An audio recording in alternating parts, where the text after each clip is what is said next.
ஒரு மந்திரத்தை எப்படி சொல்லணும், எப்போ சொல்லணும், மந்திரம் சொல்லும்போது கூட என்னவெல்லாம் சேர்த்து சொல்லணும், அது முத்திரையா அல்லது ஏதாவது வாசனையா அல்லது சுவாசத்தை ஏதாவது மாற்றணுமா, அந்த ரகசியம் மட்டும் தெரிஞ்சால் போதும்.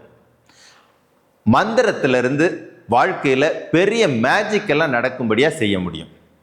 மந்திரத்தில் எத்தனை வகை இருக்குது, எந்தெந்த மந்திரங்களை சொன்னால் என்னென்ன பலன் கிடைக்கும், எந்தெந்த மந்திரத்தை எந்தெந்த மந்திரத்துக்கு கூட சேர்த்து சொன்னால் என்ன பலன் கிடைக்கும் அப்படிங்கிற ரகசியம் மட்டும் தெரிஞ்சால் போதுங்க. மந்திரத்தை வச்சே வாழ்க்கையில் பெரிய பெரிய மாயாஜாலம் எல்லாம் கூட பண்ண முடியும். அப்படி ஒரு அதிசயமான ஒரு உபதேசம் மந்திர சாதனா. ஒரு நாள் உபதேசம். சொல்லக்கூடிய மந்திரங்களை பற்றின அறிவை மட்டும் சரியாக புரிஞ்சு நீங்கள் சொன்னீங்கன்னா உங்கள் வாழ்க்கையில் நிறைய அற்புதங்களை செய்ய முடியும். அப்படி ஒரு அற்புதமான உபதேசம் மந்திர சாதனா பழனியில் நடக்க இருக்குது. வாய்ப்பை பயன்படுத்திக்கோங்க. குருவே சரணம்.